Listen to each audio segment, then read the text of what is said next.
Suku Toraja adalah salah satu suku tertua yang ada di Sulawesi, tepatnya berada di daerah pegunungan bagian utara Provinsi Sulawesi Selatan. Keindahan alam, serta keunikan budaya dan kehidupan orang Toraja, bagaikan magnet bagi para wisatawan untuk mengunjungi daerah yang sempat tidak terusik selama ratusan tahun. Karena itulah suku Toraja sempat dinyatakan sebagai salah satu suku terasing di Indonesia hingga akhir tahun 1970-an. Sebagai catatan, Toraja sebenarnya bukanlah nama asli dari suku ini, ataupun nama dari sebuah tempat. Nama Toraja sebenarnya berasal dari bahasa Bugis, yaitu Tok dan Riaja, untuk menyebut orang-orang yang tinggal di bagian atas pegunungan. Dan pada akhirnya pada tahun 1909, nama Toraja secara resmi digunakan oleh kolonial Belanda sebagai nama suku, berikut dengan wilayahnya. Selain asal-muasal nama, analisa apalagi yang dapat kita paparkan mengenai asal-usul suku Toraja?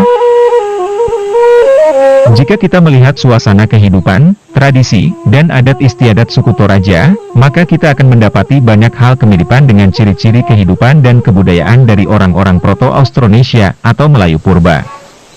Orang Melayu Purba yang berbudaya Neolitikum, diyakini datang pertama kali ke wilayah Nusantara sekitar 3000 tahun sebelum Masehi. Kedatangan mereka khususnya ke tanah Sulawesi diyakini melalui beberapa jalur. Jalur pertama, melewati semenanjung Malaysia menuju Kalimantan, lalu menyeberang ke pesisir barat Sulawesi, dan kemudian menyebar hingga ke wilayah Sulawesi Tenggara. Jalur kedua, masuk melalui Filipina menuju daerah Minahasa, dan kemudian menyebar hingga ke wilayah tengah Pulau Sulawesi. Sesampainya di Sulawesi, sebagian dari mereka berasimilasi dengan bangsa Australo-Papuan dan bangsa Melanesia, yang telah terlebih dahulu menempati pulau ini. Hal ini bisa dilihat dari peninggalan situs purbakala berupa patung-patung berukuran besar, menhir, sarkofagus, serta artefak Neolitikum, dan kebudayaan batu lainnya, yang terdapat di Sulawesi.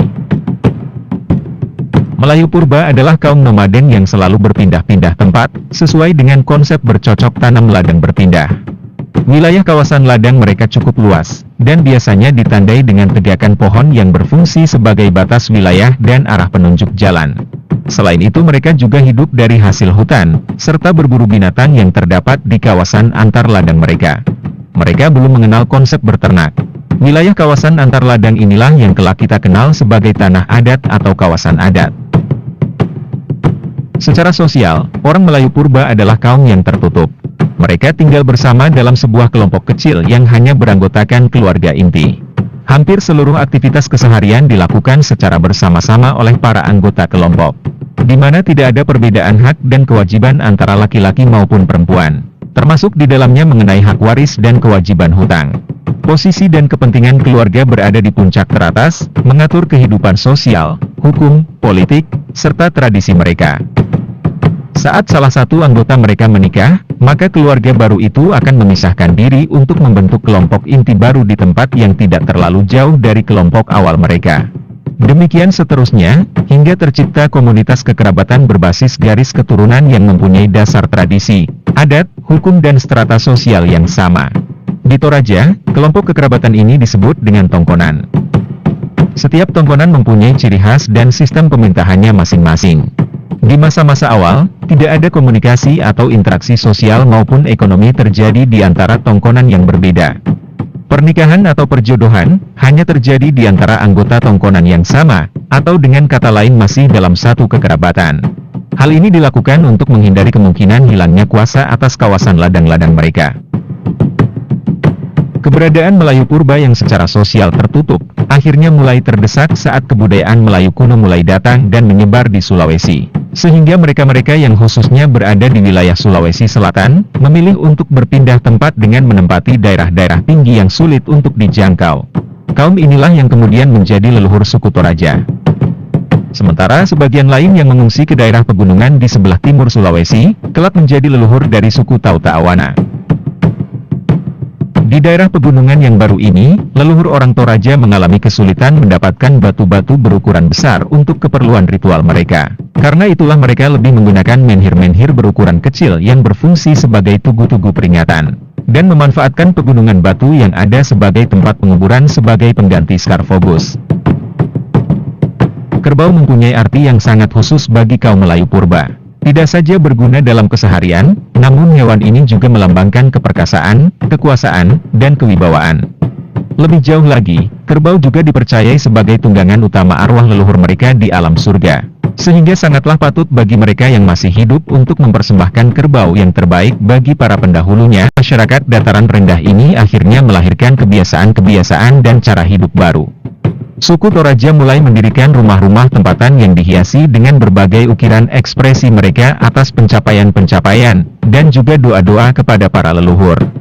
Lambat laun, rumah-rumah ini didirikan per setiap tongkonan. Hingga kemudian, rumah-rumah adat Toraja ini lebih dikenal dengan nama rumah tongkonan.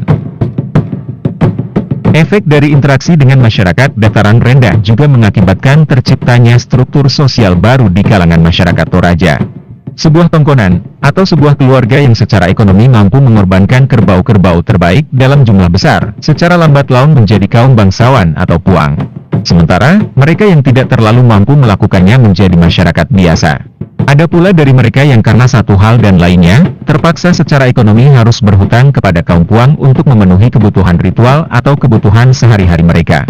Jika kelak mereka tidak mampu membayarkan hutangnya, maka mereka pun menjadi kaum budak. Dan wilayah ladang mereka pun secara otomatis menjadi milik para kaum bangsawan. Strata sosial yang terbentuk akibat efek ekonomi ini, secara otomatis juga mempengaruhi gaya kehidupan orang Toraja. Para bangsawan mendiami rumah-rumah besar tongkonan, sementara masyarakat biasa tinggal di rumah bambu sederhana yang disebut banua. Bagi kaum Buddha, mereka tinggal di gubuk dekat dengan rumah kaum bangsawan agar selalu siap melayani segala kebutuhan dari majikannya. Pada abad 19, kolonial Belanda datang ke daerah Toraja untuk menyebarkan agama Nasrani, serta menerapkan peraturan pemerintahan kolonial, termasuk peraturan yang menghapus perbudakan dan menetapkan pajak daerah. Peraturan ini menyebabkan kemarahan dan perlawanan dari bangsawan Toraja. Hasilnya, banyak dari para bangsawan Toraja yang ditangkap atau dibunuh. Beberapa dari mereka yang tertangkap ditempatkan di dataran rendah bersama dengan seluruh kerabatnya, agar lebih mudah untuk dikontrol. Meskipun ada sebagian kecil dari orang Toraja yang akhirnya memeluk agama Nasrani, namun upaya Belanda untuk merubah kepercayaan orang Toraja secara total tidaklah berhasil. Orang Toraja masih tetap menjaga dan menganut kepercayaan mereka yang disebut Aluk-Tudolo. Perubahan besar baru terjadi pada sekitar tahun 1950-an, yaitu saat terjadinya pemberontakan Darul Islam di Sulawesi Selatan.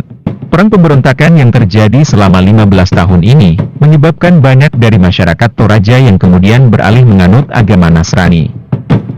Sementara di sisi lain, pemerintah Indonesia secara resmi hanya mengakui keberadaan 5 agama. Maka pada tahun 1965, para penganut ajaran Aluk-Tudolo secara resmi menggabungkan diri kepada agama Hindu, beraliran Aluk-Tudolo. Perubahan tatanan kehidupan Toraja kembali mengalami perubahan sejak tahun 1972. Pada saat itu, upacara pemakaman adat salah seorang bangsawan tertinggi Toraja diliput, dan disiarkan oleh National Geographic secara global. Hal ini mengakibatkan kawasan Toraja menjadi pusat perhatian dunia, dan seakan menjadi surga bagi para wisatawan. Masyarakat Toraja pun bertransformasi, mengubah diri dari kaum agraris menjadi masyarakat yang bertumpu pada sektor pariwisata. Dengan semakin terbukanya tanah Toraja dan kehidupan masyarakatnya, perubahan sosial pun tidak dapat dielakkan. Status Buddha hilang. Status bangsawan sudah bukan menjadi hal yang sama seperti zaman dahulu.